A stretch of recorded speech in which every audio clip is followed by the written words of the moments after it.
नमस्कार मित्रों, मैं हूं आपका मित्र उमेश महादोशी। अभिराम वाणी पर आपका हार्दिक स्वागत है। हम सब जानते हैं कि समकालीन लघु कथा आज साहित्य की केंद्रीय विधा बन चुकी है। व्यक्तिगत और संस्थागत दोनों ही स्तरों पर अनेक साहित्यकार लघु कथा की विकास यात्रा में योगदान कर रहे हैं। अत्यंत सुखद और सकारात्मक बात यह है कि मूल रूप से अन्य विधाओं में सृजनरत रचनाकार अपने अनुभवों, तकनीक और रचनात्मकता के साथ आज बड़ी संख्या में लघु कथा सृजन से जुड़ रहे हैं। इस तरह लघु कथा में नई पीढ़ी का बहुआयामी विस्तार हुआ है, जिसमें अन्य विधाओं के वरिष्ठ रचनाकारों के अनुभवों की संपत्ति भी शामिल है। समय के साथ लघु कथा के महत्व और आवश्यकता को समझते हुए ऐसे जिन लेखकों ने प्रमुखतः 21वीं सदी में लघु कथा को समृद्ध करने का काम किया है, उनका योगदान अलग से रेखांकित किया जा सकता है। ऐसे लेखकों सहित नई पीढ़ी की लघु कथाकारों की प्रतिनिधि लघु कथाओं को लेकर हम इस यानी नई पीढ़ी की लघु कथाएं कार्यक्रम में अभिराम वाणी के मंच पर उपस्थित हैं।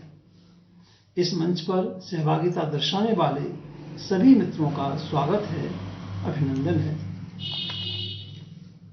इस कार्यक्रम में प्रत्येक रविवार को अधिकतम 2 लघु कथाएं प्रसारित की जाएंगी। इनमें प्रसारण हेतु सीधे प्राप्त लघु कथाओं के साथ हम अपनी अन्य योजनाओं में शामिल की गई कुछ लघु कथाओं का भी उपयोग करने का यथासंभव प्रयास करेंगे। अनूठी लघु कथाएं कार्यक्रम के स्थान पर नई पीढ़ी की लघु कथाएं कार्यक्रम अगली सूचना तक जारी रहेगा। नई पीढ़ी की लघु कथाओं के चयन में हमारा प्रयास रहेगा कि ये लघु कथाएं सामान्य पाठक की समझ एवं पसंद के अनुरूप हों। तो आइए हम आरंभ करते हैं कार्यक्रम नई पीढ़ी की लघु कथाएं। आज की प्रस्तुति में शामिल है नई पीढ़ी की एक प्रतिनिधि लघु कथा, जिसका शीर्षक है बदला। कुसुम पारीक जी की इस लघु कथा का वाचन उमेश महादोशी यानी मेरे द्वारा किया जा रहा है। तो प्रस्तुत है सुश्री कुसुम पारीक जी की लघु कथा बदला।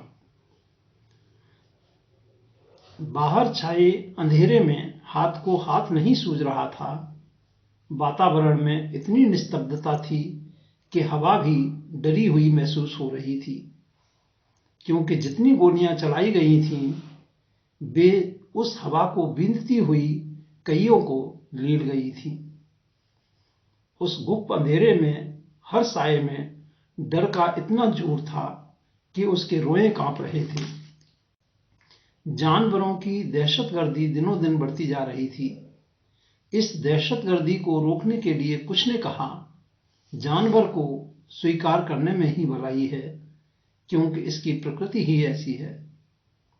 कुछ अन्यों ने कहा, हमें इसका जवाब इसी की प्रकृति के अनुसार देना चाहिए, और वे खुद उद्यत हो निकल पड़े मैदान में।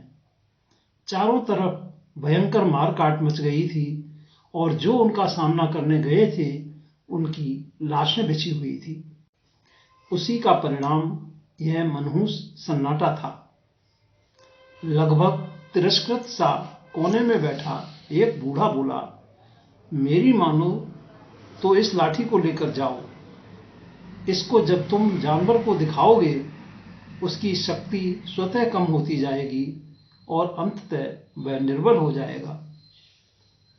अनमना सा वह उस लाठी को लेकर जब बाहर निकला, तो सामने खड़े जानवर ने आक्रामक मुद्रा बनाई और लगभग तैयार था आक्रमण करने के लिए, लेकिन उसने उस लाठी को आगे कर दिया। जितनी बार जानवर ने आक्रमण की कोशिश की, उतनी ही मजबूती से वह उस लाठी को थामे उसका सामना करता रहा। खून भी बहा, लेकिन उसने धैर्य नहीं खोया। जानवर कांपता हुआ धीरे धीरे पीछे हटने लगा, और अंत में वह विलीन होता हुआ इंसान में परिवर्तित हो गया। सुश्री कुसुम पारीक जी की इस लघु कथा बदला के साथ हम लेते हैं आपसे विदा। आगामी रविवार को फिर मिलेंगे नई पीढ़ी की लघु कथाएं कार्यक्रम की श्रृंखला को आगे बढ़ाने के लिए आप अपनी नियमित योजनाओं में सफल हों, जीवन में भरपूर ऊर्जा और उत्साह से आनंदित रहें। हार्दिक शुभकामनाएं। नमस्कार मित्रों।